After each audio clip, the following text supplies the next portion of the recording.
सबसे पहले अपना मोबाइल नंबर दीजिए। जैसे आप अपने मोबाइल नंबर को हिट करेंगे, मतलब लिखेंगे, तो आपके पास एक ओटीपी आएगा। उस ओटीपी को लिख के रजिस्टर कीजिए और आपका नाम देके कंटिन्यू करने की कोशिश कीजिए। अब आपको आपके जीमेल एड्रेस को एक्टिवेट करना है, चाहे आप मैनुअली भी एक्टिवेट कर सकते हैं। अगर मैनुअली करते हैं तो मैनुअली लिखिए अपना ईमेल एड्रेस को, उसके बाद कंटिन्यू कीजिए, नहीं तो कंटिन्यू विद गूगल पे क्लिक करके अपना जीमेल को सिलेक्ट कर लीजिए। सिलेक्ट करने के बाद आपको डेफिनेटली उसके बाद आगे जाना है। पैन कार्ड के एक पिक्चर को अपलोड करना है। 5 MB से ज्यादा नहीं होना चाहिए उसके फाइल साइज, ये चीज आपको ध्यान रखना है। आप चाहे तो मैनुअली भी डिटेल्स को ऐड कर सकते हैं। डेफिनेटली पैन कार्ड के इमेजेस को आप ऐड कर सकते हैं। तो यहाँ पे सबसे पहले आपको क्या करना है, पैन कार्ड का जो पिक्चर है उसे आपको क्लिक करके अपलोड करना है। देखिए ऑप्शन आएगा, चाहे आप डायरेक्ट कैमरा से भी ले सकते हैं या तो फाइल से ले सकते हैं। जो अगर आपके पास इमेजेस ऑलरेडी लिया हुआ है तो आप फाइल से सिलेक्ट कीजिए, नहीं तो डायरेक्ट कैमरा से भी आप पिक्चर को क्लिक कर सकते हैं पैन कार्ड का, उसके बाद अपलोड कर सकते हैं क्रॉप करके। जैसे कुछ इस तरीके से आप अपने पैन कार्ड को अपलोड कर सकते हैं। उसके बाद आप जैसे इसे मतलब कैप्चर कर लेते हैं, उसके बाद एडिट कर लीजिए।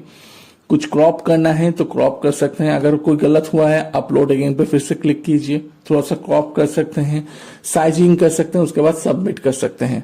अब जैसे अपलोड हो जाता है आपका पैन कार्ड, उसके बाद डिटेल्स को भर दीजिए, PAN number, date of birth, आपका फादर्स नेम क्या है, सब कुछ एक एक करके कॉन्फर्म कर दीजिए। अब अपने बैंक डिटेल्स दीजिए, bank account number, confirm bank account number, IFSC code जरूर दीजिए। हाँ, जॉइंट अकाउंट नहीं होना चाहिए, ये चीज आपको ध्यान रखना है। बस कंटिन्यू कीजिए। अब आपको डिजी लॉकर से कनेक्ट करना है। अगर आपका आधार कार्ड मोबाइल नंबर से लिंक्ड है तो आप डिजी लॉकर से कनेक्ट कर लीजिए। अगर नहीं है तो नो पे क्लिक करके मैनुअल भी आप जा सकते हैं। अब मैं मान के चल रहा हूं आपके आधार कार्ड मोबाइल नंबर से लिंक्ड है तो डिजी लॉकर पे जाइए, अपना 12 डिजिट नंबर को आधार कार्ड का लिखिए और नीचे कैप्चा है उस कैप्चा को फिलअप कर लीजिए राइट साइड पे। उसके बाद नेक्स्ट कीजिए। मोबाइल नंबर जो ओटीपी से लिंक्ड है, डेफिनेटली आधार कार्ड से लिंक है, उसमें एक ओटीपी आएगा, कंटिन्यू कीजिए। 6 डिजिट पिन को लिख लीजिए, उसके बाद कंटिन्यू कीजिए।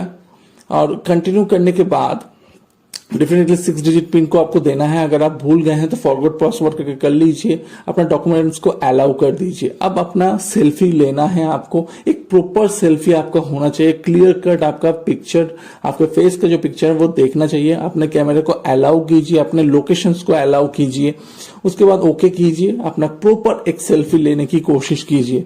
उसके बाद इसे कैप्चर करने की कोशिश कीजिए। जैसे आप कैप्चर करते हैं उसके बाद आप सबमिट कर दीजिए। अब फिर से अगर लेना चाहते हैं तो ट्राई अगेन पे क्लिक कर सकते हैं। देखिए नीचे ट्राइंग अगेन करके एक ऑप्शन आ रहा है, डेफिनेटली उसे आप क्लिक कर सकते हैं। उसके बाद कंफर्म कीजिए। अब अपना सिग्नेचर आप इस जो बॉक्स आप देख पा रहे हैं उसमें आप कीजिए। पैन कार्ड में जो आपका सिग्नेचर है वो ही आप यहाँ पे हाथों से करने की कोशिश कर सकते हैं। I am not politically expose, I am Indian national, दोनों को क्लिक कीजिए, उसके बाद सबमिट कीजिए। नहीं तो आप सिग्नेचर को बाय डिफॉल्ट अपलोड भी कर सकते हैं। अगर आपके पास आपका सिग्नेचर है ऑलरेडी लिया हुआ इमेजेस, उसे भी अपलोड कर दे सकते हैं, नहीं तो मैनुअली भी आप वहां पे लिख सकते हैं। अब अगर आप फ्यूचर ऑप्शन को एक्टिवेट करना चाहते हैं, फ्यूचर ऑप्शन में ट्रेड करना चाहते हैं, तो कुछ डॉक्यूमेंट्स आपको अपलोड करना होगा। किसी एक को आपको जरूर आपको प्रूफ के हिसाब से देना है। बैंक स्टेटमेंट लास्ट 6 मंथ का, या तो सैलरी स्लिप 3 महीने का, IT return last financial year का, पासबुक लास्ट 3 मंथ्स का, या तो DP होल्डिंग स्टेटमेंट, या तो फॉर्म 16। किसी में भी एक में से कोई एक को आप अपलोड कीजिए, उसके बाद प्रोसीड कीजिए। अगर आप फ्यूचर ऑप्शन में ट्रेड करना चाहते हैं, नहीं तो डू इट लेटर पे भी कर सकते हैं। अगर सिर्फ इक्विटी में काम करना चाहते हैं तो एनुअल इनकम को आपको सिलेक्ट करना है। आप कुछ और पर्सनल डिटेल्स आपको देना है। ऑलमोस्ट 90% हो चुके हैं। डेफिनेटली जो भी है आपका एनुअल इनकम उसे सिलेक्ट करके नेक्स्ट कीजिए। ठीक है, जो भी है आपके एनुअल इनकम। सो उसके बाद आप किस टाइप के सर्विस करते हैं या बिजनेस है आपका, जो भी है आप उसे सिलेक्ट कर लीजिए। अगर अदर्स हैं, अगर आप स्टूडेंट है, कुछ और करते हैं, तो उसे आप अदर्स पे क्लिक करके मेंशन कर सकते हैं।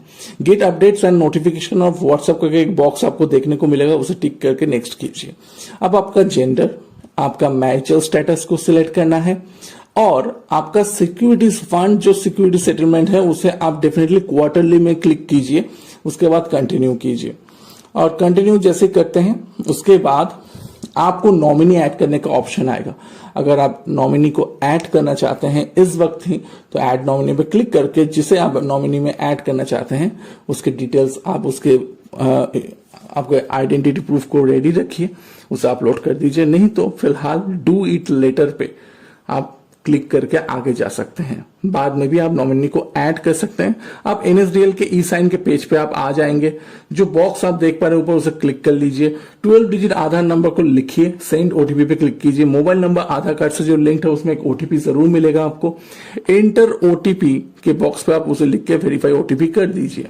जैसे ये कर देते हैं बस आपका डॉक्यूमेंट रिसीव हो जाएंगे एंजल वन के पास। विदिन 3 डेज में आपको मिल जाएगा, आपका अकाउंट ओपनिंग कंप्लीट हो जाएगा। आप नीचे से एंजल वन के ऐप को डाउनलोड कर लीजिए, या तो अगर आपके पास एप्पल मोबाइल है तो ऐप स्टोर से आप वहां से एप्पल के डाउनलोड कर सकते हैं।